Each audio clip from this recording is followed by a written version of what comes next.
What is going on out there, Junkie Nation? It's Kenshiro. We're back with Culture Junkies Live. We got a really hype show for you. First and foremost, happy Thanksgiving to you all out there. Tony Young, yes, you are first. Welcome to the show. We got a really hype show for you all. We're going to talk about Justice League. We're also going to talk about all the other stuff that that's going to be going on this week. Black Friday is here. All that other kind of stuff is here. So let's go ahead and get right to it. Let's introduce who's going to be on the show today. We got a whole lot of that's joining me today. First and foremost, we got returning Josh L. What's up, brother? I'm glad to be here, inevitably and finally. Right. We also got Super Nerd Plus. What's up, man? What's up? What's up? What's up? Hey, having my beverage tonight that my wonderful girlfriend made for me. Yo, man, wait a minute. What happened to them dapper clothes that you just had on a second ago? I want to be too. I can't be GQ. That's GQ. He's the no, that was supposed to be you too, man. Class it up. Anyway, we got Fallen Marvel joining us. We got Q joining us. Got LGZ joining us. Meow Yin is joining us, and GQ is joining us. What's up, guys? Not much. What is up, everybody? So let's not miss. Hey everyone, how are you? Everybody's like all like incognito and kind of like hiding their faces and all that kind of stuff. But whatever, you know, it's gonna be a hype show. Let's go ahead and get to it. Man, so the big news of the week, obviously, Justice League. We kind of told you a little bit of what we thought about it, but let's hear from everybody else that didn't get a chance to speak last week on the show. Let's start with you, Josh. What did you think of Justice League? And keep it brief because we got a lot to get to, bro. Yeah, I know we do. I actually really enjoyed Justice League. Now, I'm one of the few people probably in this group that actually has liked the other offerings from the DCEU. I didn't have as many problems with Batman versus Superman. I didn't have as many problems with Man of Steel. Obviously Wonder Woman seemed to be universally loved, but I really like Justice League. It was the best Superman we've seen in cinema in 40 years. I think unfortunately it was just a little bit too little of him. Unfortunately, I would have liked to see more. But he was everything that Superman should be. He was super OP. He was, hopeful. He was, kind of shiny and bright. He was physically, literally bright. They brightened up his costume. I liked a little bit of that character development they did with the Flash. I thought Cyborg was a standout for me. I was really impressed with Ray Fisher. I thought he did a good job with the little role that he had. Obviously Momoa, we knew he was going to kill it as Aquaman. Gal Gadot, she was shining as normal. I was really impressed with the whole thing. Ben Affleck, it was probably the best full version of Batman that we've seen on screen ever. He was the most comic accurate Batman I think we've ever got, including stuff we saw in Batman versus Superman. Stuff was just pulled straight out of the comic books. Literally some frames were pulled straight out of Batman comic books for some of his shots. So I liked a lot of it, and I thought it was a really fun movie. It did correct some of those tonal errors that people had with the previous DCEU stuff. And I think it was a return to the form that kind of should have been this way. I don't mind the more serious tone, but there's no harm in being hopeful and happy, and kind of ending on a bright note. So I was really, really impressed with Justice League. All right, for Final Marvel and LGZ, why don't you tell us what you guys thought? Well, overall, I would say that I enjoyed what I saw in the theaters. For the most part, I like the characterizations mostly. Actually wound up liking Cyborg a little bit more than I thought I would, because he was like the only person in this movie I was a little bit apprehensive about. Well, him and Flash, because I was a little worried about Flash too. But overall, I ended up liking everybody. I think as a whole, I think it was. I would say it's okay. I wouldn't say it's a great movie. It's definitely a watchable movie, and I feel that it's a step in the right direction. But it does. There was some flaws, obviously, that no movie's perfect, but there was some flaws that I had noticed, like overall. But overall, I like what I saw, but I'd say that there's room for improvement for it. But we have to see later on for that. Okay, L. Oh my gosh, what can I say? This movie was pretty awesome. I really enjoyed it. I liked everything. The only thing, there was a couple CGI issues that I didn't like, but for the most part, it was great. Cavill I stash. loved it.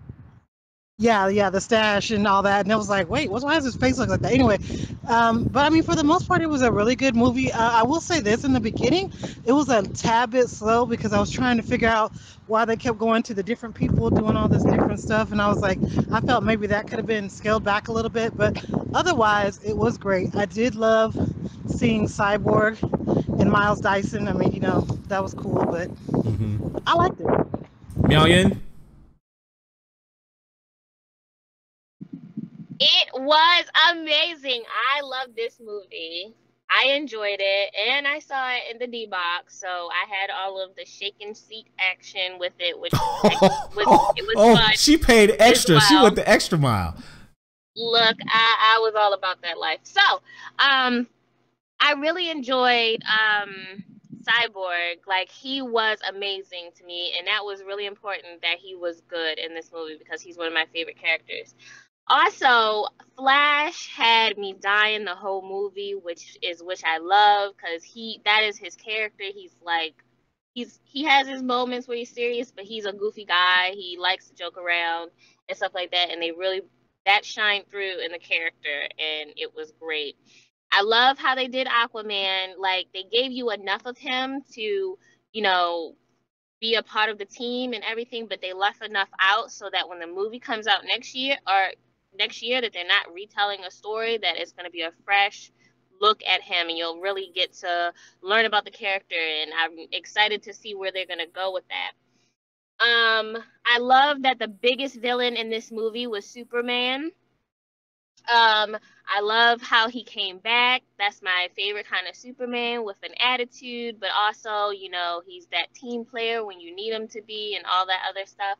So, I have my ups and downs with Superman. They did right by Superman in this movie. I can say that because you guys know that I'm not always cheering for Superman, but I was cheering for him in this film, and it was great.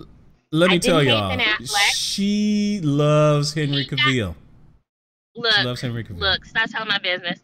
So I didn't hate Ben Affleck. I think he did a great job as Batman. And, it was like Josh said, it was that comic book Batman that we really needed. And overall, I love that. To me, it was a comic book movie. It was the look, everything. It was comic book. It wasn't super serious, which I'm fine with, brooding and dark and all that kind of stuff. But I love how the approach they had with this movie, and I hope they keep this up. No matter what the box office happens with the box office, I hope they stay optimistic and keep it going in this direction. Super nerd. Real quick.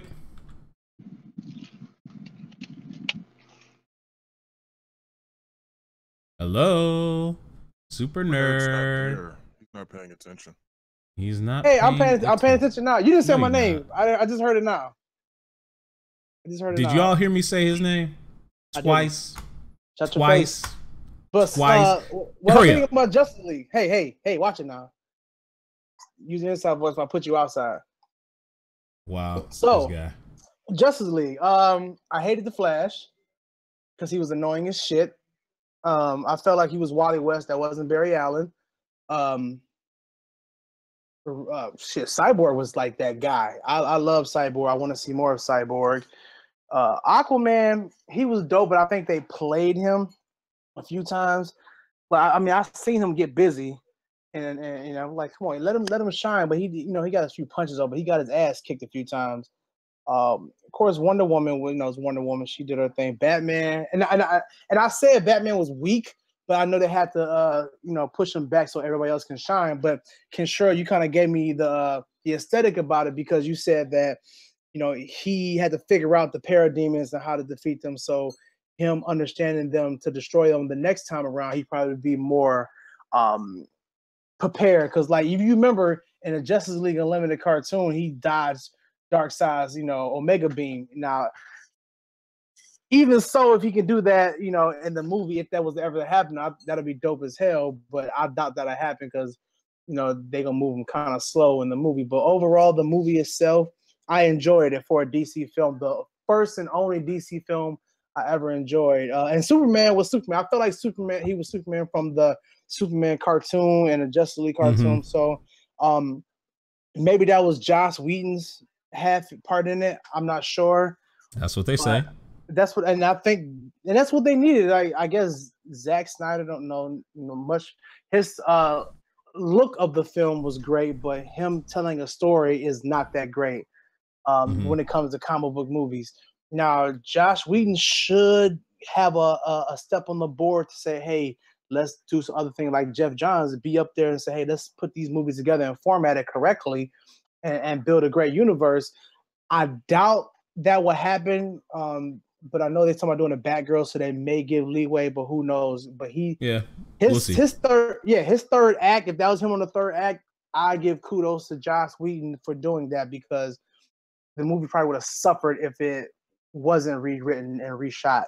So, and back in my mind, I always thought this movie was going to fail because we always heard the rumors. Like I said before, we heard the rumors and this, that, and the third.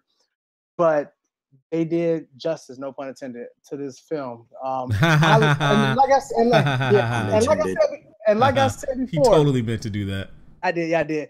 Like I said before, I enjoyed Justice League more than I did Thor, and I'm a Marvel guy. You can see in the back, I'm a Marvel guy. I enjoy Justice League more than Thor Ragnarok.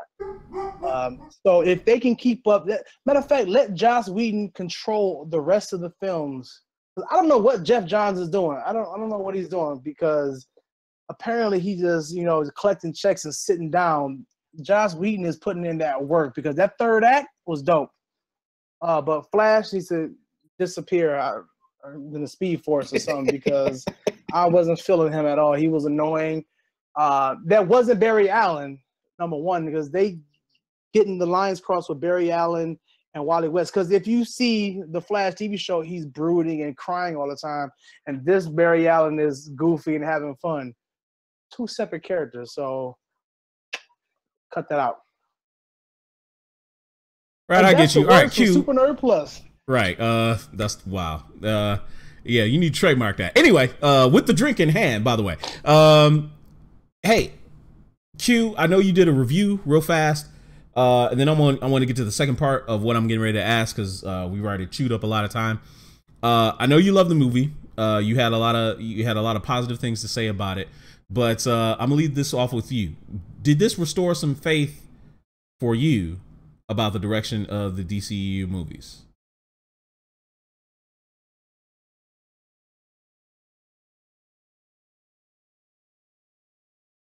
Well, he's talking and his mic is muted. His mic is muted. Yeah. Come on. You got a touchscreen? He's got a touchscreen. I can't unmute his mic. I muted it for him. Anyway, L. Actually, no, you liked the movie, so never mind. Let's see who had a problem with it. Oh, I'll ask this to GQ. GQ, I'll ask you. Did this restore some faith to you in the DCEU movies? It did until I saw it the second time. Okay. Well, how did it fall apart in the second time? It had that veneer of being, oh my God, they finally did something better. They finally did something different. And then once you see it for a second time, you see where all of the little flaws and different things started to become more prevalent. As was mentioned, the CGI. Cyborg, if you really look at him near the third act, like it's almost like that was like the first, I know. like it's almost like they did it backwards. Like they did Cyborg CGI at the third end of the film first, third part of the film first, because you can tell all the little mistakes and it looked like it's just a floating head, and the CG was really, really rough. And then it seemed like it improved a little bit at the beginning of the film. Plot, not again, I'm not even gonna call it plot holes, just editing mistakes and editing and pacing and all the various things that like you just when you see it a second time, it's like, oh my God, there's a ton of amateur mistakes in this film. And yes, it comes from the fact that you had two different directors and a bunch of reshoots and this and that, and they dropped 50 minutes plus from the deleted scenes and all that sort of thing. But it just goes to show, and then I think this box office opening is kind of telling of that they still don't get it. It's like they did a good job tonally, and they finally had something that felt like a comic book movie. But since they're in such a rush to get something done, they have not matured enough to tell some of the stories they are trying to tell.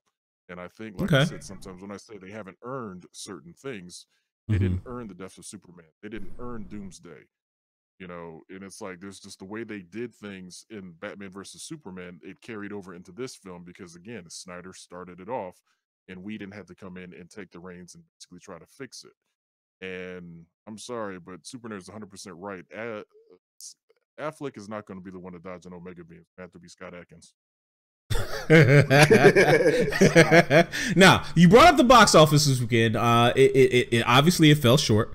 It only grossed 94 million. This thing was initially projected, I think, to make upwards of 130 million in the opening weekend, I think, or maybe that might be a generous estimate.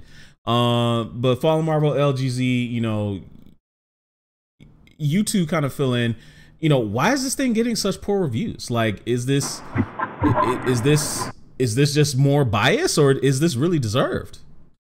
Honestly, I really feel a lot of it has to do with track record. I mean, Wonder Woman was essentially the anomaly in the right direction that they needed to go in. While not a perfect movie, it definitely was the most solid one they've made since, in my opinion, Man of Steel.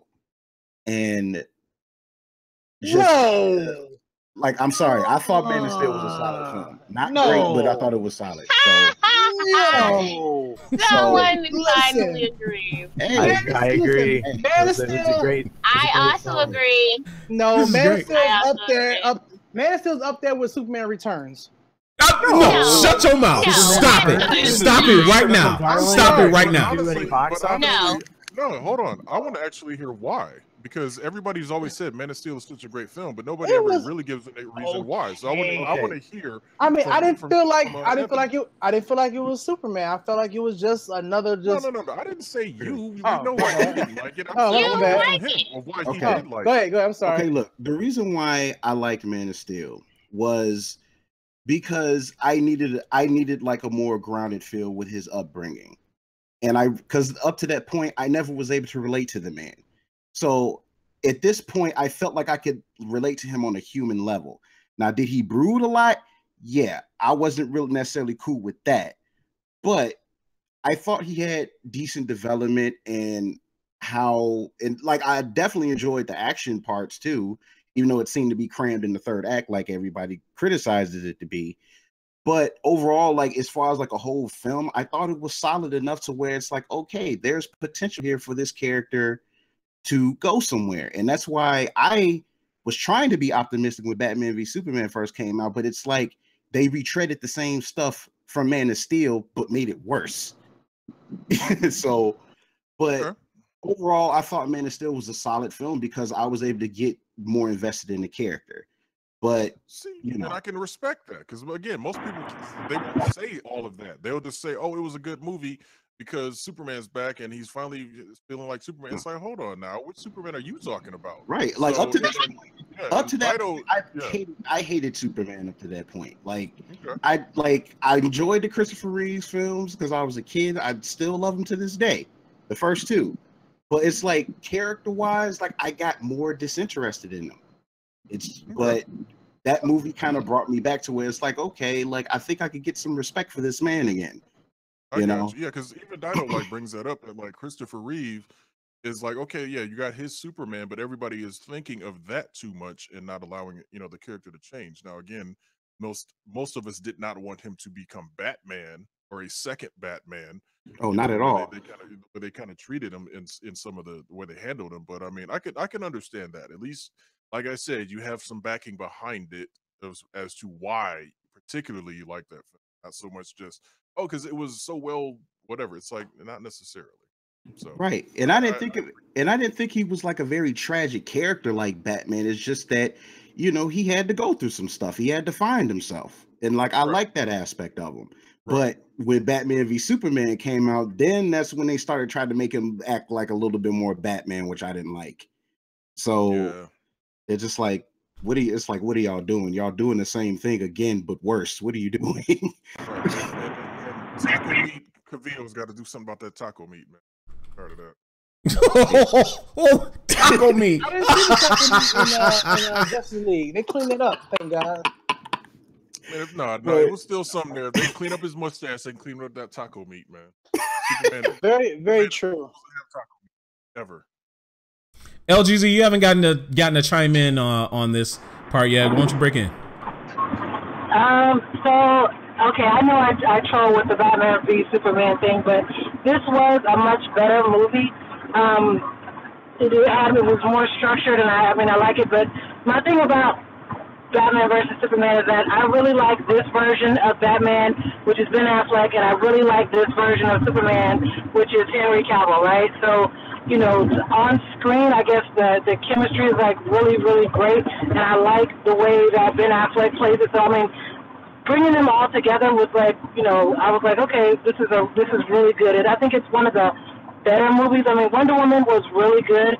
I mean, but it was kind of, I like action, but it was like too much other stuff going on in Wonder Woman to me to really just be like, oh, this is a super great movie. Like, it wasn't all the elements that I personally like in movies kind of lacking in that particular deal, but that's just me. But I really like this movie because it's the chemistry of everybody in it and just kind of came together and it melded really nice. I mean, like I said, outside of the CGI issues, I mean, really, it's really just it's a really good movie. It's a solid movie. I mean, it's much better than Batman versus Superman. Wonder Woman is good as well, but, I like this one better. Thank you, caller. You are on the air. I know, right? And she straight up sounds like she's calling into the show, which, by the way, we really should try and work that in and make some people be able to call in the show, because I'm telling you, the chat lines are on fire right now. A lot of people have had a lot to talk about in the chats. Unfortunately, we really can't get to them all, but a lot of them are saying, they really loved Man of Steel. They thought Man of Steel was actually a really good movie. I only saw Tony Young say that he said Man of Steel was trash, which I think, he's trash for even saying that. Peter Anthony gave kind of like a mini review. He said it's like a C+, B-. Superman was an A, Steppenwolf was an F. Honestly, there's a lot of problems with that movie, but I'm still stuck on the reviews. I think the reviews are really starting to do this thing in. So Miao Yin, I want you to chime in because I think I came to you with it a little bit earlier before.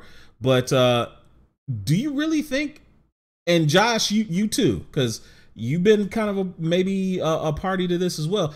Is there really an anti-DC bias that's kind of showing? Yes, that's a thing. Yes, it's a thing. It's a thing. Explain. A movie hasn't come out, and am I lost in the matrix? No, go ahead. So anytime before a movie comes out and people are already putting reviews on it, knowing damn right well they haven't seen the movie, but it's trash and it's all these bad things, that's a bias. That's called bias. Yeah, that's definitionally bias. I agree. Yeah, and that's what happened to this movie. Unfortunately, it is living in the shadow of Batman versus Superman because people are just like, Yeah. well, that movie was crap, so it's the same characters in it, so this one is going to be crap too, which happened to be the opposite of the truth. So unfortunately, DC does have a lot of stink on them, but I think it's unfair stink, in my opinion, because, like, in my opinion, they started off the universe with Superman, and we just talked about this with Man of Steel. That was a decent opening to the the universe. Did they make a lot of mistakes with Batman versus Superman? I can admit that. I was still excited about the characters that they gave us the little sneak peek of. They gave us that little snippet of, the Flash doing whatever he was doing in the store. They had Wonder Woman show up in the end of the film, and they had that weird little clip of Cyborg becoming a thing. So that made me excited for Justice League. Despite all the other flaws that were in that movie, I said, this stuff is interesting. Yeah. So I was like, all right, I kind of want to go see this movie because this is going to be something different because these other characters are going to be in there. I'm tired of Batman. I love me some Batsy, but I'm tired of the man. We have a bunch of movies about him. We have a bunch of movies about Superman too, to be honest. So the fact that we have characters that we haven't seen over and over again, I think that the reviews aren't being kind enough to see, hey, there's something new about this. It's not the same track over and over again. But aren't these the best version of these characters? Do you think that these are the best versions of these characters, Mayan? Well, I don't know about Cyborg. I don't know about Aquaman because this is the first time you've really seen these people on screen. Like, Flash has his own show, so there's a version of Flash out there, but there's no Aquaman. Not since Smallville. We got him on Smallville, yeah. Right. No, I agree. I agree with what with what Lena was saying in terms of the bias. Yeah, when people are judging a film before they've seen, I don't want to say a single frame because there are people who can make an observation and kind of an assessment based on, say, a trailer. But I think even judging a film in its entirety based on a trailer, it's a lot like judging a book by its cover. It's like judging a book by its dust jacket synopsis. You can make a judgment. Now, Josh. Yeah, go ahead. And GQ would definitely back me up on this. They've kind of earned this for themselves. Would you not say, GQ? Yeah, no, I understand. I mean, I definitely agree. I mean, they've done a few things. So they've done a few things that have put DCEU in the negative, that put Warner Brothers in the negative. They started off with the attempt to have a kind of more gritty, grounded realism in Man of Steel. And it didn't work well for Superman. I mean, Man of Steel, say what you will about Man of Steel. It's a beautiful film. It was well shot. It was a gorgeous movie. But they said, okay, let's do the breakdown. And this is something that, like, Deborah Snyder, for example, she talked about in a lot of the behind the scenes stuff. She said, we realized that people do not want to see their heroes broken down at a fundamental level, and that's what we were trying to do with DCEU. We were trying to kind of break down these characters and kind of give them an analysis as they would exist in the real world. They did that with Superman and Man of Steel, and they made the tone too dark for Superman. The Superman is supposed to be that shining beacon on the hill. He's supposed to be hope, right? He is definitionally the hope character, even more so than almost any other character. The thing that I loved about Justice League, for example, is we talk about the fact that Paul and Marvel was saying that in Man of Steel, one of the things that was great about it was the fact that you saw Superman as a man. You saw Superman as a character. You didn't see him as the all-powerful God being, but they broke down and they assessed that part of the character by saying, what is a God going to do in real life? How is a God going to live and be a man and a God in the same vein? How can he live a life and decide if he wants to be a fisherman or whatever he can to help the most people because he has all these powers, right? You know, it's the Peter Parker syndrome. You know, it's with great power comes great responsibility. What's he going to do? Yeah. And but when they tried to break down those characters, they did it in these very weird, tonally different ways. And then they broke down that tone again in BVS. And they really, you know, they changed an even more serious Batman than we've ever seen, and way more serious Superman that we've ever seen. And again, it's like that works for Batman. It doesn't necessarily work for Superman. So they kept breaking down these tonal things. And I think that it left a bad taste in people's mouths. And, you know, all the critical missteps aside, those tonal things made people not know what to expect from these characters and not what to see from these characters. Now, Wonder Woman, obviously, they've nailed right out the gate. I mean, even in her small time in Batman versus Superman, we got to see a little bit of her character. She was a reluctant hero. They explain why. They explain why in Wonder Woman. And, you know, they further fleshed that out a little bit more in Justice League. Can I say something real quick? I mean to cut you off. Speaking of the Wonder Woman, I like how she just walks in Batman's Batcave unannounced. Like she just knows, hey, Alfred, hey, you know, it just felt, I don't know, I just, some of the secret identities kind of just got, you know, I guess I'm a fan of the whole secret identity thing, but it just felt like it was just but secret identities are for everyone that isn't them. That isn't them, yeah. She knew that he was Kal-El, the last son of Krypton. How did you figure this out? She knew that. Did some behind the scenes stuff, you know, off film that we didn't know. He never gave her that name, and Bruce sure as hell didn't say it. But Q looks like he's back, so I want to definitely let him get in before I. Yeah, absolutely. He's been out of this the whole show.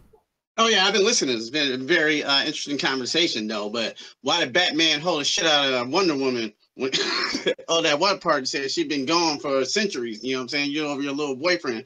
I thought that was really mean. I mean, I thought Ben Affleck was great in this film as a Bruce Wayne, as trying to, you know what I'm saying, to get the team together. I really liked him better as Bruce Wayne in this movie. I kind of liked him as Batman and Batman versus Superman a little bit as for some of the scenes.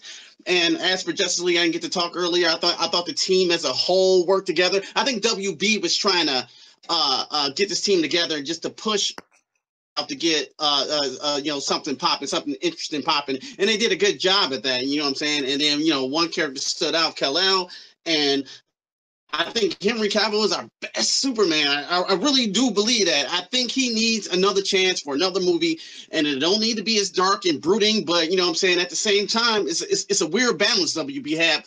I don't think they're going to hit the reset button on this just yet. I think they got, I mean, Aquaman's already in the bag. I think, you know what I'm saying, they can move on from here with these characters. Barry Allen, the Flash, he was some, you know what I'm saying, he worked for the most part. Aquaman, I think this cast was fire, and I really like to see them together. I think that was the shining part of the movie, and of course the Superman scene. I would go pay 4 times just to go see that scene again. But anyway, I digress. I think you won't see Justice League 2 for a while. I think you're going to concentrate on more solo movies, and you know, I can't wait to see what they do next. Hopefully they don't hit the reset button, because, you know, it is kind of a disaster with, you know, not cracking 100. You know, this box office weekend. I'm kind of glad that you hit on that, Q, and we can kind of get to that part of it. So we've kind of talked about, you know, where the problems lie. Is there a bias? But let's talk a little bit of hope. Well, actually, before that, I kind of want to hit this off, this last thing. For all of its troubles with the DCEU so far, who do we want to put? Who deserves? Where does the fault lie here? Is it with Zack Snyder, or is it with Kevin Tsujihara for overseeing this thing as the pseudo Kevin Feige of the whole thing? I think it's both. To be honest, I feel that it's both. The reason why is because, okay, Zack Snyder had something with Man of Steel, obviously, but for some reason after that, WB saw fit to just put the entire universe in his hands. And the thing is, like, okay, if you're doing something on this type of scale, you're going to need help. You're not doing this by yourself, period. And the thing is that Snyder has like a certain vision. And the thing is that vision, when they tried to do Batman v Superman, it's like, okay, you kind of had something with Man of Steel, but now you're just going somewhere else with it that we don't want to see. Like, we don't know what this is now. So you can tell like after Wonder Woman or going into Wonder Woman, they're trying to move away from that tone. Now again, with Sujihara, he was at fault for making sure having the mandate to cut the movie so short. So I'm like, okay, dude, if this movie is good, nobody's gonna really care how long it is, as long as it's good. Like, we need like a consistent film that y'all gonna put in theaters. The fact is, it's like with Batman v Superman, they were doing too much and still had to cut stuff. And like with this one, it's like they did the same thing, but it's not a cut even more out of it. You know, it's like don't repeat the same mistake. Like, a complete movie in here. Like, that's like one of the issues with it, is because it doesn't feel very balanced. Anybody else want to jump in on that? Well, no, I mean, No, go ahead. no, I was just going to say that I know we talked about this a couple of weeks ago about when studio heads and all that try to get in the mix and how they make these cuts and how stuff kind of doesn't turn out the way you want it to. And this is like a really great example of that. I mean, yeah, there were some, it should have been longer than 2 hours because they cut a lot out. It should have been longer than 2 hours. Maybe it would have flowed a little bit better. I don't know, but, you know, I don't know, that's a problem. And I know I was saying that like a couple weeks ago, but that really is a problem. I guess as far as like, you know, is it Snyder or, you know, like, yes, partly him, yes, partly the studio, but I mean, like, it's just, I mean, they have to come to a place where they can come to like a happy medium and make really great movies. Or else they'll never be in the class of like a Marvel, anything. Mm-hmm. Maybe one day. I'm surprised they even got the movie out. You know what I'm saying? This year, what they should have did, but it would have been, like I said, it would have been a PR nightmare just to push it back a couple of months. You know, fix a couple things. They were trying to course correct and you know what I'm saying, fix the movie. You can tell by watching it. You can tell like, oh yeah, we you know, making it lighter tones. It's kind of hard to see Snyder and Whedon and the studio hand in it all at the same time. But like I said, we still end up, the fans is liking the movies, but you can't doubt the critics for giving them what they gave it, because they judging it as the movie. They're not like me and you, you know, comic book fans, happy to see what we see on screen. You know what I'm saying? They grading it as a movie. And from that score and the reception for Batman vs Superman is why this movie, I think, didn't do so good. So it's partly Snyder's fault, partly the studio's fault, partly David Goyer's fault. David Goyer's fault? Hell yeah. Yeah. Yeah, they was trying to course correct it at the end. So they had, like, you know what I'm saying, they was at the end of this race and tried to course correct it, but I don't think they had enough time. If they would have gave it, you know, another couple months, you know, release it in February or whatever, you know what I'm saying, I think it could have flowed better. Not that I hate the movie. I like the movie a lot, but, you know, that's what I think. February is for Black Panther, nothing else. Sorry. Oh, yeah, yeah, that's right. All right, guys. So I mean, Q stole the words out of my mouth. I mean, you know, it's one of those things where I do think that if anyone's going to hold some of the blame, I think that some of it does have to be in Snyder's hands, and I think more than anything, it's got to be because of some of those tonal shifts. And so you either have to build upon what you have, you have to keep a consistent tone. You know, one of the reasons that the Marvel movies are successful are the same reason that the James Bond movies are successful. You go in with the expectation of seeing a certain thing, and they deliver upon that thing. It's the same thing why these Star Wars movies are being made by committee. You know, it's because, yeah, are you going to get that really shocking, really unique Star Wars film? No, you're not. You're not going to get one for the next 10 years.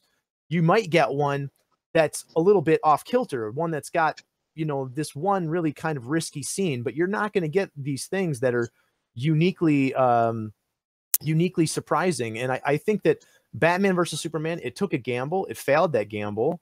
Not necessarily financially. People want to bag on that money, but I mean, you know, 900 million. What are you going to do? I mean, you know, the movie made some cash, but with these different tonal shifts, that's got to be on Snyder. It's got to be a little bit on some of the screenwriters. I do think that what Q said about, you know, you've got a lot of balls in the air as far as Goyer and Snyder, and you've got the producers, and you've got the studio themselves, all want their hands in the, you know, the cookie jar. And you know, the saying is, you know, too many chefs in the kitchen, you know, and it's just too many chefs are spoil the sauce. And I think that if there's anything that suffers, it's because of that, you know. Right. Okay. All right, guys, let's wrap up the talk. about Justice League by asking this: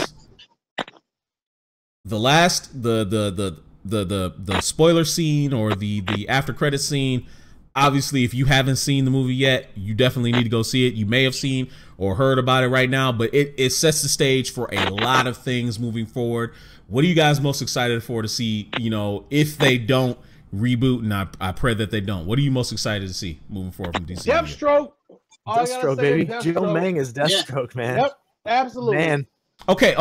That seems like the most obvious answer, but what else? Anything else? Legion of Doom, obviously. I mean, sorry, go ahead, Josh. I'm kind of like trying to lead you guys. Whose movie are you looking forward to seeing? Like next, whose solo movie are you most looking forward to seeing? I'm looking to see an Aquaman and Flash. I mean, I'll be honest. I mean, I know that Marcus said he hated the Flash, but I thought he was hilarious. I thought he was interesting. He's but that's building in his Wally power. West, though. It's Wally. It's not Barry Allen. No, watch any animated Flash, and that's exactly how the Flash is. He's a goof. He's funny. He's the comic relief. Right. I'm not saying he's not, but I just felt like it was.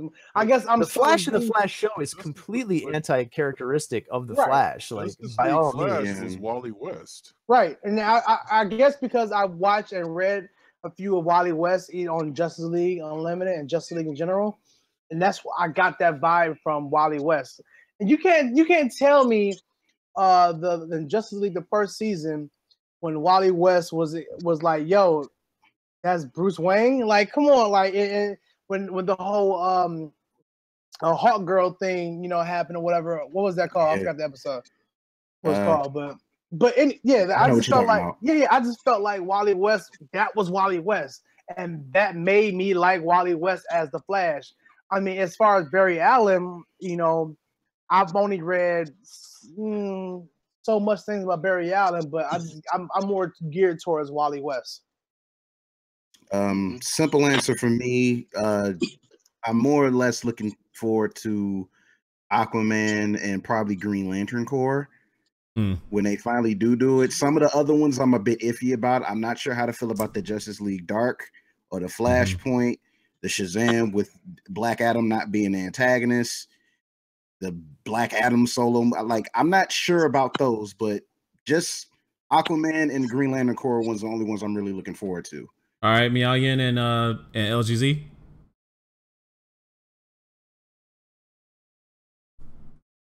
Yeah, I think Meow dropped out. Oh, she did. Okay, I guess she did. LGZ is there, but I'm gonna go ahead and answer. I'm surprised no one actually said Cyborg. Nobody said Cyborg. I'm actually, this movie made me want to see a Cyborg film, and that was the one I was the most bullish about. Like I had no desire to see a Cyborg movie, but seeing Ray Fisher being Cyborg, I want to go see it. I think they took that movie off the board though. Yeah, they need to put it back on. That's the only reason I didn't mention it. Yeah, they need to put it back. They need to put it back on. They need to put it back on the board. That's me. Listen, if they're gonna do a Cyborg movie, they gotta make sure his proportions is correct because he has some fucked up proportions. They have to fix that design. Definitely. I mean, that shit was some bullshit. Like I really, it was pretty bad. No, Ray Fisher did a great job. Matthew Bond? Yeah, you know, a lot of people. We talked about the character development in a little bit, or at least I mentioned it as far as I liked some of the character development, and his was some of the best.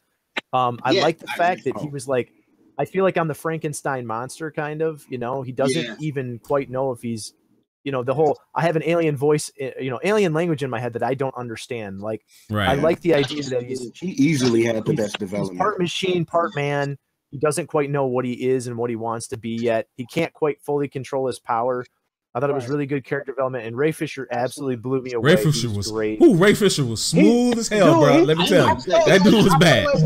It was like Teen Titans and shit, or the Justice League movies, like animated movies. I don't think it was like Teen Titans at all. I think, if anything, the cyborg that we saw in this film was the antithesis of that. He was really good. When he said "booyah," because I said right. And even then, it was like really low key. It was just like booyah, like that's you know. Only for the fans who watch. That's only for the fans who watch the Teen Titans animated series. I know, but still, So I did like when him and the Flash finally got their fist bump at the end, the slow-mo fist bump. I was like, I thought that was cool.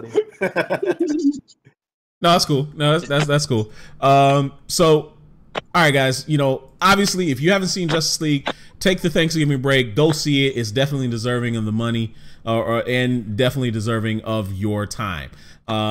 Hopefully it rebounds a little bit, but you know, right now it's not looking so good. So let's move on to some other stuff, some really quick topics, and we'll stick with Justice League for this one.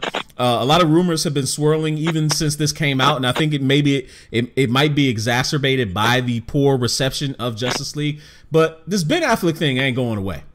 Matt Reeves is supposedly got someone lined up, or he's got his eye on Jake Gyllenhaal to be Batman in his standalone Batman film. Now, do we think that Ben Affleck is really completely done with this thing or no? Yep. And I say that because he just doesn't seem like he wants to do it. He ready to eat his cheeseburgers and eat his spaghetti. I mean, ain't nothing wrong with that. You know, you hanging out with Ben Affleck on the weekends, getting his assessment on things. No, I think. Listen, there is so much back and forth on this. Like, there's 1 week it's he corrected his statements on blah blah blah. He clarified his statements on how he feels about Batman, and then it's the next week someone else is saying this. Like, listen, until anybody makes a definitive statement, I'm going to assume that he's going to stick with Batman. PR stunt. I mean, it could be a PR stunt, or it needs to be. It could just be that Warner Brothers needs to get their house in order, because that's a possibility. How many times do you ever hear that from the Disney side of things? There's like little rumors here and there, but Disney is usually pretty damn locked down. Like, you don't hear jack shit until they're ready to announce it, or until the movie is about to drop. Absolutely. So Warner Brothers needs to get all of their actors, I don't know, on whatever stronger, tighter contracts or whatever they need to do. Because look at it, Chris Evans, that you heard a little bit about, you know, Cap was probably ready to hang it up or whatever, like, you know, before Winter Soldier came out.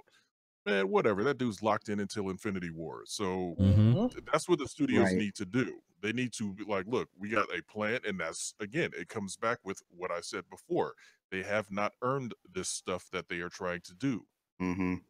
Because I'm sorry, Marvel / Paramount at the time laid the groundwork. Like, they had, okay, we're going to try this and see how it's received. And Josh, you said that, you know, the producers wanted to break the heroes down first. They didn't earn that either. Bring the heroes out, you know, present them in a new way or whatever. But you notice Iron Man was Iron Man. He had his origin or whatever, and you didn't start seeing his demon in the bottle troubles and that sort of thing until the second film.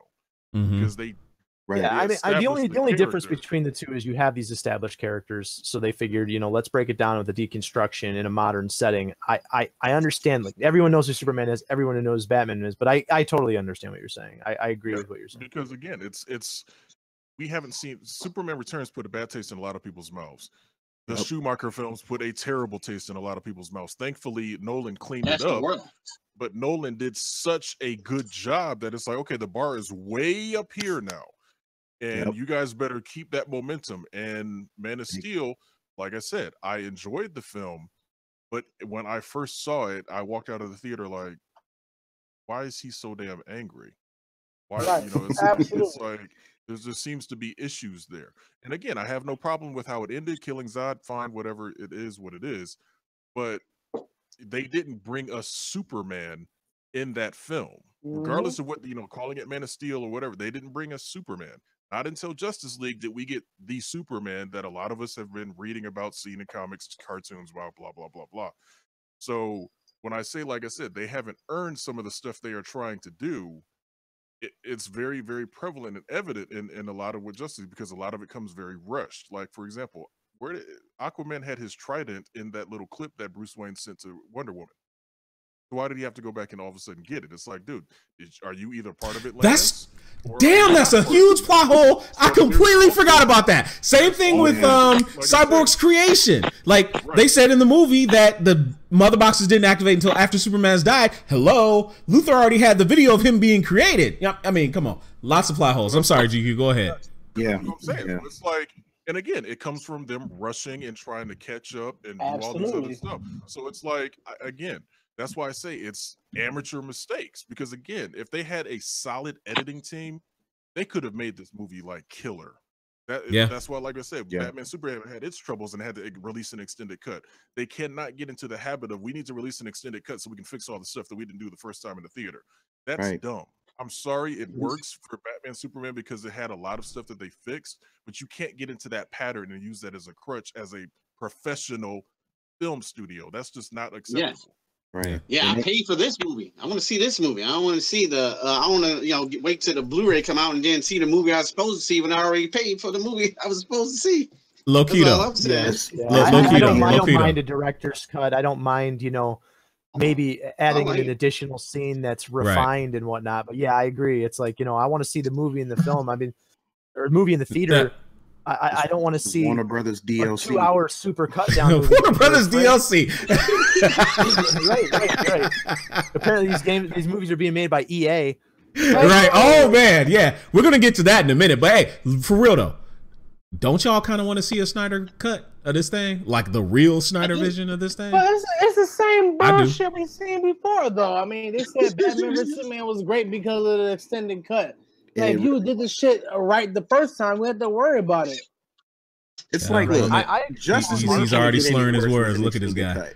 When Fallen Marvel said, if the movie's great, if giving us a 3-hour movie, what would have made BVS a lot more of a critical success and maybe a fan success. There's not a single person I've talked to that didn't say that was a superior film in every conceivable way, and not a single one. So I mean, people will see a 3-hour movie if it's great. Right, Josh, I agree with you 100%. But the thing is, you notice some of the stuff that they cut was so minuscule that it's like, dude, if you guys had a solid editor, all of that stuff would have been there the first time through. I'm sorry. Minor things. The flamethrower scene. The bodies. Dude. Yeah, 15 seconds. Exactly. 15 seconds. That would have been like, dude, I get it. Fine. That's the story you're rolling with. Perfect sense. Made perfect sense. I get it. It's like, dude, you're going to frame Superman with a gun? Right. I mean, I could have done without, Jimmy Olsen in his 2 Yo, don't. Oh, yes, Jimmy Olsen. Whatever. Yo, I got one thing. The fans are probably saying, "Oh, GQ, what do you know about editing?" GQ is probably one of the best editors I've seen and met in my entire life. He knows about editing, so he knows what's wrong and what's right. Even I know about editing and stuff too, but he has a better eye for editing. So for anybody to say, "Oh, he doesn't know about editing," he's an editor. Trust me. And all right, guys. He saw the mistakes. And we got like 10 minutes left to our actual showtime. But I think this one warrants going a little bit over because we got some other stuff that we need to get to. I think it's a little bit talking about. I mean, my man, he's got. Well, look, I don't know if you should. Well, you know what? I'll say this. I'm glad that you're home because you're already slurring your words a little bit. You're getting a little loud. You're getting a little animated. So. I'm just saying, bro. You're more animated than normal. Go put on your periwinkle shirt again. I love it. Bring back GQ number 2. Yes. Oh, nice. So anyway, real quick. Also, what came out this Friday, and a lot of people actually said they were going to skip Justice League to see this, was The Punisher on Netflix. I've only actually watched 2 episodes. I'm like saving my binge for my Thanksgiving break. I took a week off of work, so I'm gonna watch The Punisher. But I'm sure Super Nerd has seen most of it. Others may have seen all of it. Actually, I'm on episode 5. Okay, well, you're further than me. You're further than me. Because my girlfriend, she wants to watch it with me because she's a big Punisher fan. Okay. So we've been watching it like 2 episodes a night, because we both work. So it's like she's a big pun. Listen, she's a you big binge pun that fan. while she's at work, and then you watch it as though it's the first time when she's there. That's the way that works. But Josh, here's the thing. This man tell on himself, man. No. She'll say, hold on, wait. She'll say, "Hey, you go ahead and watch it, honey." But then inside, she'll be like, "You did not watch this with me. Why would you do that?" So I'm not gonna do that. I'm not gonna do that. And she's looking at me crazy right now because she's sitting on the You gotta keep that on the down low, man. I know, right? Fantastic. That's fantastic. That is absolutely fantastic. So, all right. So, what do we think of The Punisher, man? I mean, what? That's interesting dynamic, though. Yeah, it is. I'm also saving it for my holiday break. Today was my last day of work, so I've got off till next Tuesday or something like that. So I'm gonna binge it this weekend. But awesome. I from everyone I know that's seen it, they said it's a little bit of a slow burn at first. I was a little disappointed with Defenders. So I mean, that was a little bit of a slow burn as well. So I mean, I will save those critical assessments for myself. You know, even people I trust. Hey, listen, I get it. If you don't like it, I'll watch it myself and I'll make my own assessment. So I have to stop you right there. Like, it's not a slow burn. It's definitely it progresses like every minute that goes by. It progresses really, and this is the first Marvel TV show, if you notice, that is 54 minutes. Because most of the Marvel episodes. Yo, stop. You know your girl outed you out there on Facebook, right? What she? You know say? she outed you, right? What did she say? Like she literally just typed it. He's like, he's lying. Don't let him BS you. Marcus begged me to wait for him to watch it. Oh, that sounds about right. Whatever. Anyway, he's falling asleep because he's 3 drinks in. That's yes. I just realized though that's a pretty dastardly move to release that on the same day that Justice League came out, though. Yeah, they knew what they were doing. They knew what they were doing. I don't think anyone's gonna not go see Justice League so they can sit home and watch something that they're gonna watch. Bro, let me tell you. I heard that all over Facebook, man. They're like, I'm gonna watch The Punisher. I'm not going to see Justice League. I don't know about all that. I'm telling you, man. Quite a few people opted to watch Punisher over Justice League. Like they did, man. They did. I mean, I'm excited to see it, but I mean, there was no way I'm not going to see it. I mean, it'd be like, I feel you, but I'm saying they're out there.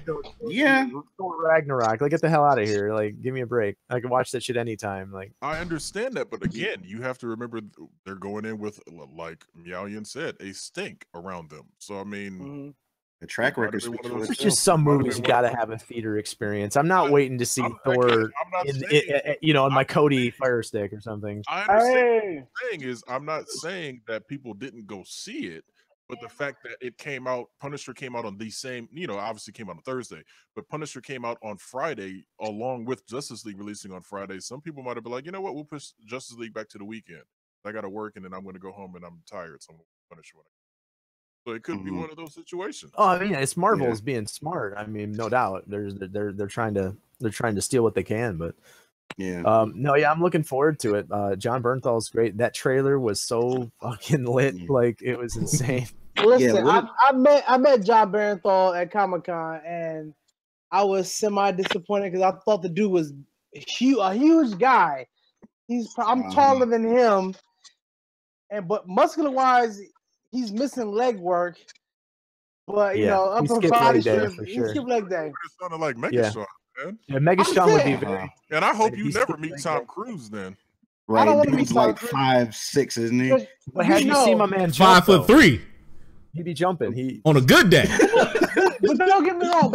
John Bernthal in person is an awesome person. I talked to him. We talked about the comic books for a little bit, and he's an awesome person. In my mind, I'm thinking he's a bigger guy because of Daredevil, and he was not. But it's all good. My man's like 5'8".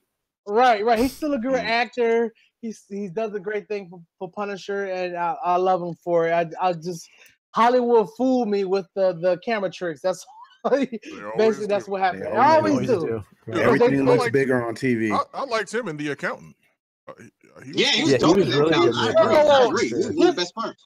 He was an accountant. Walking Dead fell off since he left.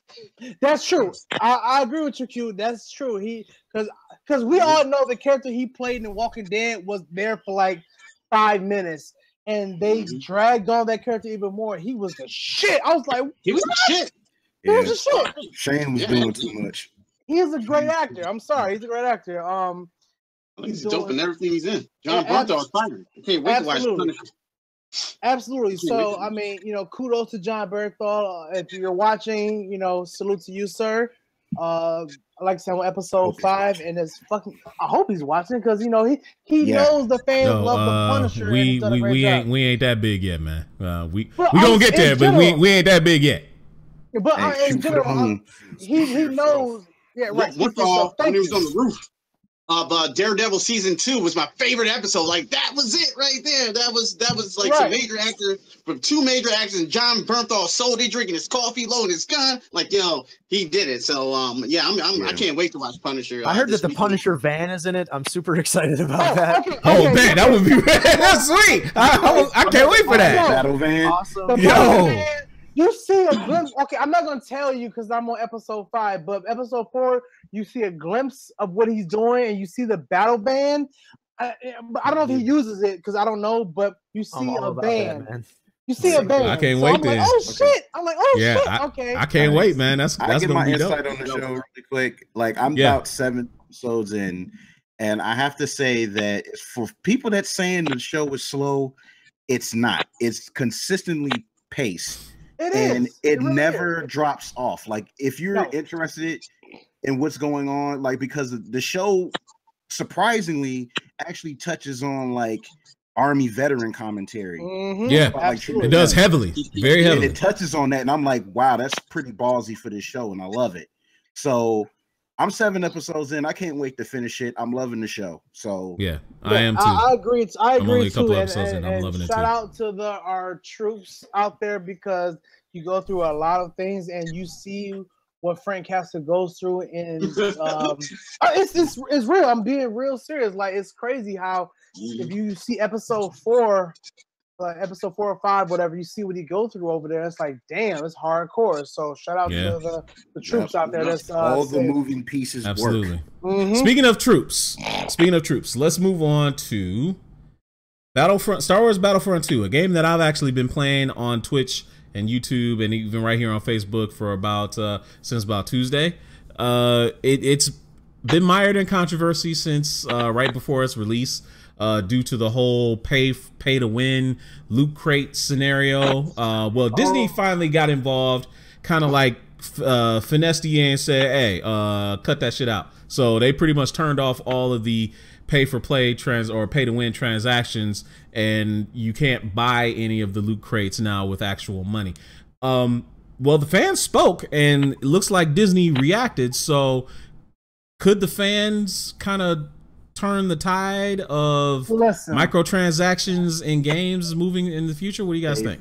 They've always could. To be honest, gamers always could have changed the narrative of that. But the thing is, because you have loyalists that's still willing to go out and buy the extra stuff or whatever. Like me personally, like I'm guilty of buying some stuff still, but it depends on the company, depends on the reputation of the company. But as far as like people not liking the upcharges for the DLC and stuff like that or whatever, hey, you have the power to change it with your wallets. If you don't like it, don't buy it. Period. Yeah. Or at least buy so the company doesn't get the money. I think the thing about the microtransaction things, like I'm a Destiny fan, and I think that they nailed. We won't hold that against you, man.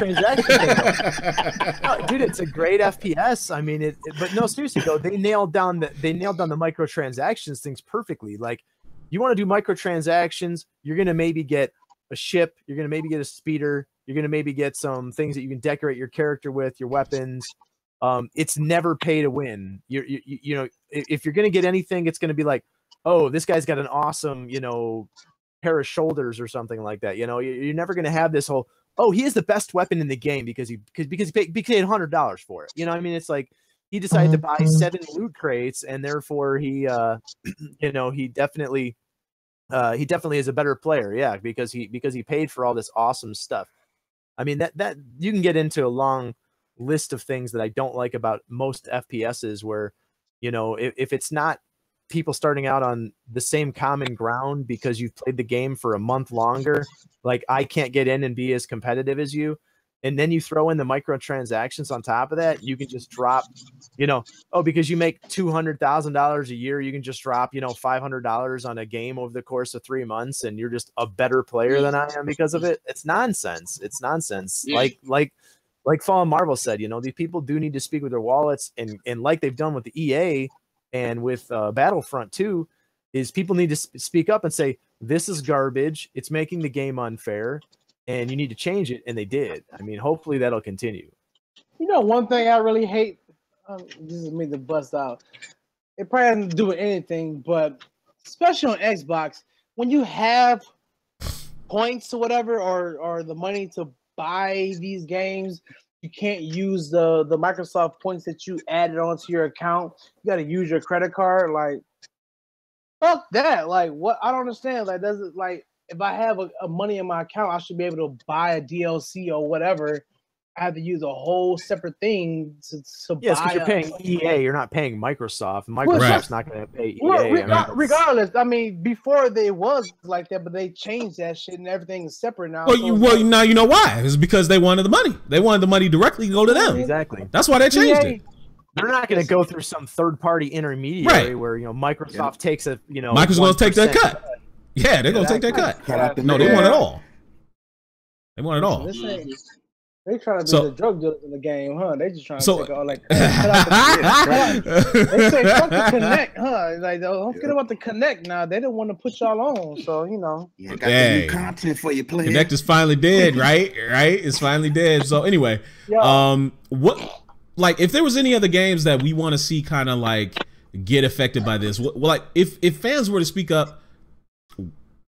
Where do you think this could like mostly get affected? Some people might say that it might get affected, like maybe I don't know. I would you say fighting games are like one of the most notorious ones of late to do this? Absolutely. Definitely. No. Definitely.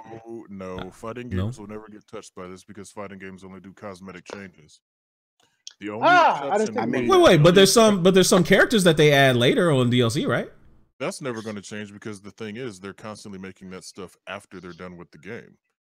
It's not as if it's not like they did it back when they did Street Fighter Cross Tekken and they had all the characters sitting right there in front of you on the disc, but you couldn't get them because you paid for them after you already bought the game.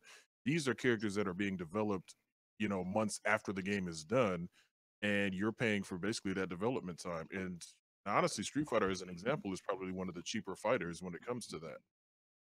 Yeah, but I know like Marvel vs. Capcom Infinite is probably like the more expensive in comparison because the thing is the way they set it up, you essentially have to buy the character passes because each character, and there's like, what is it, like 6 characters? It's six characters right now. Each of those characters are $8 a piece. Oh no, but here's the thing. So it's like you have to drop the $30 just to access all of them. So it's like you're back in the corner. But here's what they're doing with that though. They're offering the deluxe versions and this and that, all that sort of thing at launch.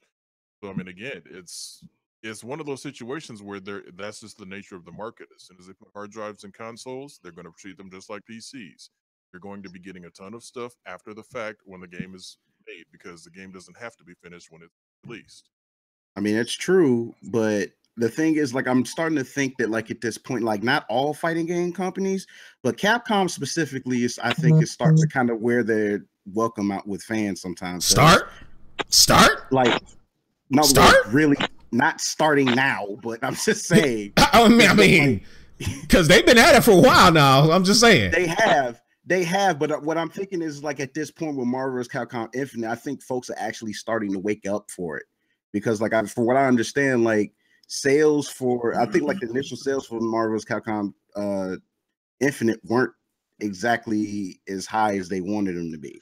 But that had really not a lot to do with the whole DLC besides the X-Men not being there. The X-Men not being there, you also had that Chun-Li face fiasco. Man, that was terrible. Yeah. Far compared to that was Tekken bad. 7. You had a lot of other things. Everybody in that still looks ugly to me.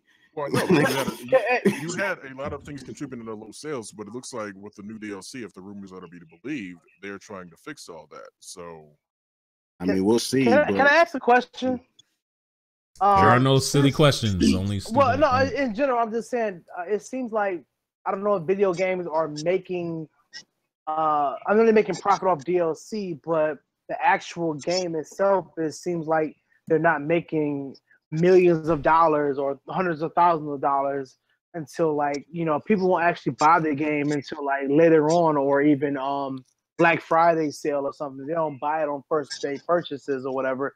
I guess I'm saying, like, do the companies make like buku bucks off these games that people may not? They do, because it doesn't seem like it's billions. Because it doesn't seem like it, because, like, okay, Well, Destiny came out. I mean, not everybody bought it, but they bought it, and then I guess they make money off DLC online, but not physical payment. So no, even physical. I mean, like COD a few years ago, that was the literally the most money making game. It was the most money making property. True. Fastest money making property that has ever existed in cinema, in television, in video games. It made something like $1 billion in 3 days. Like that's fucking insanity. It was stupid. Yeah, it was stupid. That is the entire run of the Avengers. They put in what, probably 40 million in development. Well, you know why? Versus 200 million. That return was ridiculous. $1 billion, and then throw in a bunch of microtransactions and nickel and dime people for the next 6 months. I agree with you on that, but you know why, right? Because you have people who are the casual gamer and the non-gamer who likes Call of Duty that will buy that game just because they play the previous iteration of the game. Yeah. So it's not like they're getting it because they're hardcore gamers and they love the game. It's because I've seen. Okay, I used to work in retail. I can say that now. I used to work in retail. He's proud of that. He's very proud of that. The game for a day. Right. So I would see people who are either jocks or the yuppies who will buy Call of Duty just because they like the war aspect of it and shooting up people. They can care less about the DLC unless you're a hardcore gamer. But on the side of that, they will get the DLC because their parents bought them the DLC for that game. So that's how they made their money. Other than that, the regular games for hardcore gamers, they don't necessarily make that billion mark that you say, which that'd be cool, you know. They probably make it. But a lot of them do though, because look at the laziest types of franchise games you've got. You got sports games, right? Absolutely. Madden and 2K and all of those, the exact same thing every year. Maybe a graphic bump here or there, or a really really ill-conceived thing directed by Spike Lee as your. I can't deny all that. That's very true. It's all very true. You get that, and then people eat it up every single year, and it's like every year. It's an addiction, man. They gotta have it. Just wait. This game will be 2 cents in like the next 3 months because another one's already coming out like clockwork. So people will spend the money. There's never going to be a shortage of that in any video game market. Also, GQ, I'm gonna say this. I'm gonna have to say this. 95% of Madden consumers are black. Because I don't know that because I've seen brothers come into the old job asking for that game more than I ever seen of white consumers. So well, man, look, to a lot of black dudes, getting Maddens is like having the new Madden is like getting the new pair of Jordans, man. It's like sneakerheads, dude. That's exactly what it's like, man. People like sports. Wait, this is news to me. What are you talking about? Right? 2K too. 2K is the same thing. I'm not saying white or black don't like sports, but I'm saying like I just put 95% because I thought it was. But who's buying Tiger Woods? That's what I want to know. That's the white guys. They buying that. The white guys are buying that. Right. So anyway, I actually want to leave you guys with this though, right? Milas Francis in the chat, our old boy Prodigy over at Black and Black Times Infinity, he said Belgium is looking into considering loot boxes as gambling. Now, if they do that, if Belgium looks into loot boxes, because you think about it, you're paying, and you basically it's a luck of the draw. You know it's not guaranteed that you're gonna get what you want to get. When you pay for it, it's random. It's completely random. So they're saying they consider that they might try and look into that as being like gambling. So if they do that, there's a record for that. Definitionally a gamble, but I mean that seems pretty broad of a definition to me. How many copies is Belgium moving? Right. I don't know, man. I'm just saying.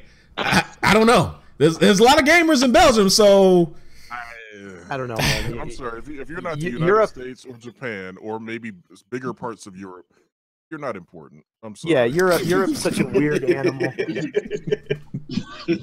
All right, guys. Let's get to some news in the nation. I apologize. I don't have necessarily the graphic for it, but honestly, out this week, let's go real brief. Out this week in the theaters, we got Roma Jade Israel, which is the new Denzel Washington flick. What do we got? What do you think of that? You know, honestly, it looks different for Denzel, and I kind of want to see it, but I don't know. It's not getting good reviews on Rotten Tomatoes. If anybody really cares about that, No. I mean, Denzel's great. I saw the trailer. I didn't know what it was. I didn't know if he was like a real person or if it was like a biopic or something like that.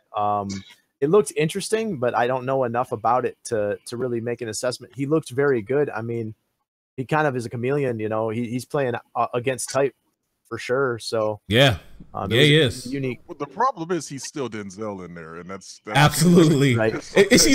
Now, hey, here's a question, right? GQ, you brought up something, right? Ever.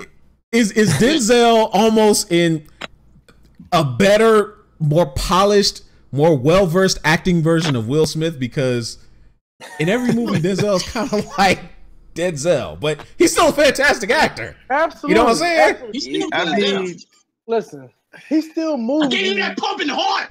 Who said I gotta like you? No matter what, still Denzel. If he can lay the plane fucking upside down. That's Denzel. No matter what. Yo, Q, that's ill, dude. Listen, he's played against type like twice, Training Day, and he was still a little Denzel, and you know, and then I think this is a little bit against type, but yeah. I don't know about. I'll give you against type in the sense of like not John Q, not like Malcolm X, not stuff that we've seen, but Training Day kind of became Denzel's type for a little while after that film. Yeah, right? They gave him the Oscar, which was way overdue. He had two. Honestly, he won one more. Supporting, yeah. I'm not talking about supporting. I'm talking about actual like. No, he deserved it. He deserved it before that film and not for that film. Like he deserved it for. He should have got it for Malcolm X. Right. Yeah, he's damn good. Denzel need to get back with Spike Lee to create Mo Better Blues. I need that Denzel Spike Lee relationship again, because you couldn't tell me when Spike Lee and Denzel worked together there were great films. And Spike Lee don't get enough credit. I mean, I don't know. Like I kind of was on the fence about. I'm still a little like teeter-tottering about He Got Game though. Hey man, don't talk about Jesus like that. Don't talk about Jesus. I'm not saying it's a terrible movie, but like that's definitely not the best they've made together. Listen, Chuck D soundtrack in my opinion, the best Denzel movie was and Spike Lee movie was oh my God, Inside Man. Inside Man was a phenomenal film. I forgot about that one. Yeah, Clive Owen. Yeah, they rather think. Yeah, that was a great flick, man. He was great in that movie. Bro, I'm gonna tell you what the best movie Denzel in. It was called Out of Time with Sanaa Lathan. Megatron, me and Megatron know that movie like the back of our hands. That movie was great. I'll see your Out of Time, and I'll raise you Virtuosity. Virtuosity? Really? Oh my God! Russell Crowe, young Russell Crowe. Oh young Russell Crowe. Oh man, Virtuosity. Back, son. I give you that. I give you that. Crazy. That movie was crazy. That was crazy. Wow. It's just it's hard to see, even with the thick glasses and the big fro and the gap in his teeth. It's like all of that Denzel's still gonna shine through. All of it. It's gonna be like it's gonna for real. It's gonna be like when you try to have The Rock play Superman on Saturday Night Live. It's like it's right. Okay, he's not Daniel Day-Lewis. It's not like he becomes. Let me ask you something, GQ. How much you pick him up, he's still gonna be Denzel. Wait, what's up, man? Right. Let me ask you something. Like if Denzel still shines through with this role, do you think that Will Smith still shine through his role in Pursuit of Happiness? Man, them tears got me, dog. I'd rather see Denzel in Pursuit of Happiness because Will Smith ruined it for me. That character? No. I don't. To a point, but I think it was a lot of Will Smith in there because he was acting opposite of his son. I think that's what basically kind of held him back in that film, because it's like, dude, your son is playing your son, so some of you yourself is going to come through, because Jaden at the time was a kid, so right. It's like he didn't have any acting chops. So it's like I kind of gotta guide him along. So wait, did you just dare say that Jaden Smith does not have acting chops? How dare you? Oh wow. No, he has some. Yeah, He has some. Did you see that Vine he made, bro? Did you see that Vine he made? Josh, have you heard of Karate Kid? Have you heard of After Earth? Jaden Smith cannot act. Oh, After Earth. Ouch. Ah, shit. I still refuse to watch After Earth, but I didn't dislike him in Karate Kid, absolutely though. kidding. Yeah, no, Jaden Smith is hot garbage. I've never Absolutely. seen that damn.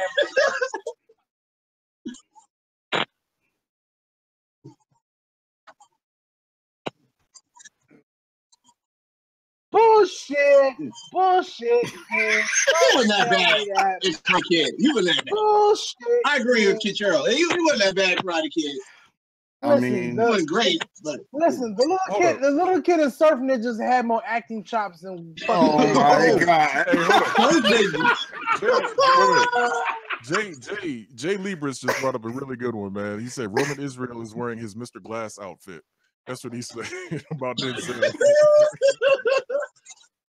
it's Mr. Glass outfit. It's the prequel when he was walking. Oh my god! Okay.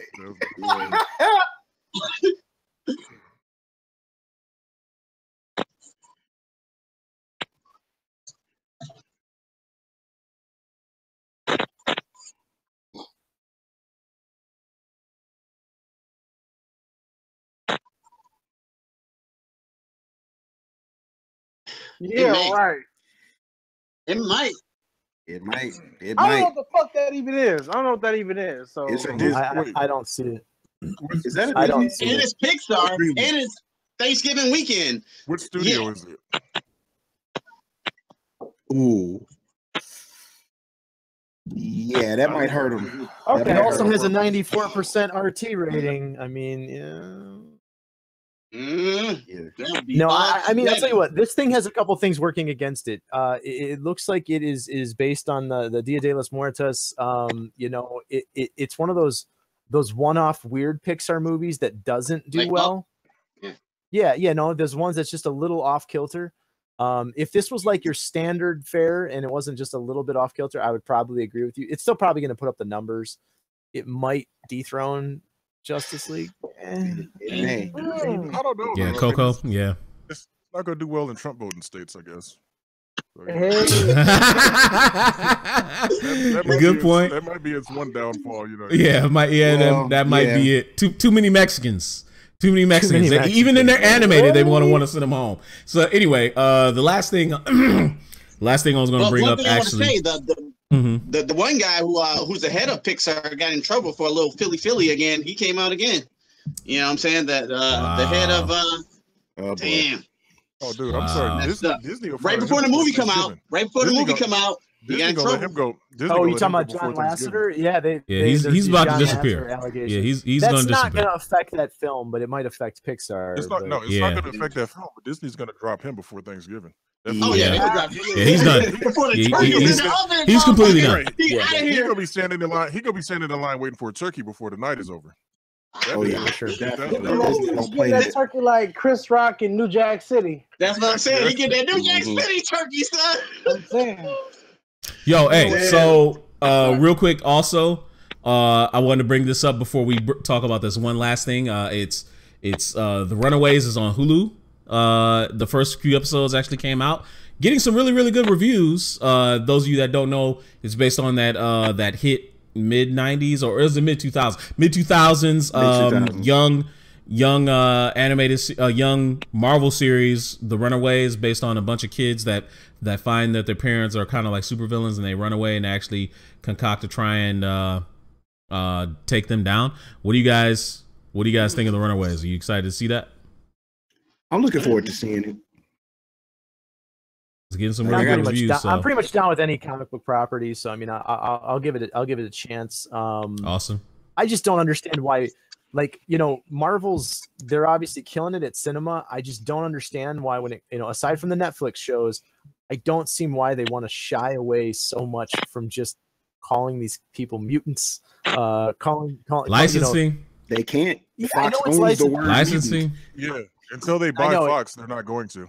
Right. Yeah, it's just a little sad. I mean, like The Gifted, you know, it's it's almost quite there, but it's not quite there, and it's just a little disappointing. So I mean, Are we talking about the Gifted? Well, The Gifted is a good show, though. no, I'm just saying, like there's these little blocks in its place. Like that's all I'm saying. Like it just seems like. But they're again, very- if I got to come up with a different word instead of paying another studio money or giving another studio shine, I'm going to do it. right. Yeah. Just be Right. real. Like, I'm Honestly, sorry. I really think they have to like come up with something different than Miracles, because that's what they were originally trying to call them. Listen, Right. this is better than any X-Men fucking franchise ever came out because all. Yo, man, 5 don't of them disrespect the shit- Gifted like that, man. No. I'm saying Gifted was great. I love the Gifted. Frank yourself. I missed it last night, but I mean, I like Gifted that they actually talk about X-Men and do X-Men shit. I just hate fucking other X-Men movies. That's all I gotta say. That's fine. That's fine. I'm with you. Also, lastly, guys, it's obviously we know it's the week of Thanksgiving, but all we care about is this Black Friday. So what are we gonna go get on Black Friday, guys? GQ, I know you go shopping on Black Friday. Q actually hit me to a lot of really good movie deals on Black Friday. He said, what was it? Let me pull it up. He said there was the That's about. oh, I'm sorry. There was quite a lot. There was shit. I'm having help me out, man. I'm trying to find it out. But anyway, GQ, what are you gonna go? Spider-Man Homecoming. Oh, You that's get one. Spider-Man Homecoming for $14.99. You get War for the Planet of the Apes for $19.99. If you want all 4K, you want Guardians of the Galaxy 2 for $14.99. You can go get it on 4K. Alien Isolation or whatever. King Kong Skull Island. There's a lot of hot ones out you can get on 4K for $14.99. I'm gonna get me a couple. I need that. I need that Homecoming. I need that War for the Planet of the Apes, what I don't quite have yet. I got a lot of the rest. And yeah. After that turkey in, I'm hitting Best Buy. Basically, what Best Buy is doing is all their 4Ks, nothing is above the $15 mark. Because even Right. I think one of the ones we said for 19 is actually going for 14 now. Yeah, last year That's was freaking pretty, steal, man. Pretty crazy. I think I remember there was a certain gentleman who showed us his swag collection after Thanksgiving last year. Yeah, I remember that. I was there.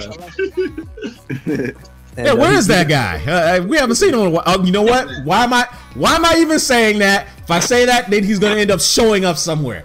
That's right. That's right.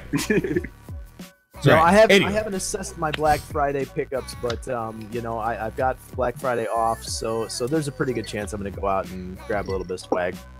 Target actually is marking down. Oh, speaking of Target, I don't know if that's gonna be a sore spot for Super Nerd there. He sees two sheets of the win anyway. But Target is having a big markdown sale on their systems for all the major systems: the Switch, the PS4 Pro, and the Xbox One X. You can all get them at reduced prices. Jay Libra says he's updating camera equipment on the cheap. Not a bad idea. GQ, what are you doing? Yeah, that's what I think I might hit up. Yeah, I need a camera. I'm using my phone, so yeah, I might get that webcam for the low. That's a good idea. Yeah. Listen, That is a solid idea. That's a good idea. listen, Best Buy probably has the best deals right now because even though I don't work for the other company right now, but I know in my heart that the shit is not gonna be banging like that because they overpriced the shit. But that's here nor there. But Especially anime. Right. Anyway, guys, No, it's about listen, 10:30. just saying. We're gonna wrap it up. We're gonna see you next week. We hope you all had a fantastic show. It's been great, honestly, talking to you all. It's been fantastic. And check us out next Tuesday, 9 p.m. Eastern Standard Time. We'll be here. See you then. Peace Happy out. Thanksgiving, guys. Happy Thanksgiving. Thanksgiving. Happy holidays. Read Happy Thanksgiving. some All comic that books. Yeah, buy some comic books. That's a good Yeah. stocking stuffer, right? That's a good stocking just- stuffer idea. That hectic Listen, holiday. That's what I'm I gonna just do. pulled out my Batman Dark Victory book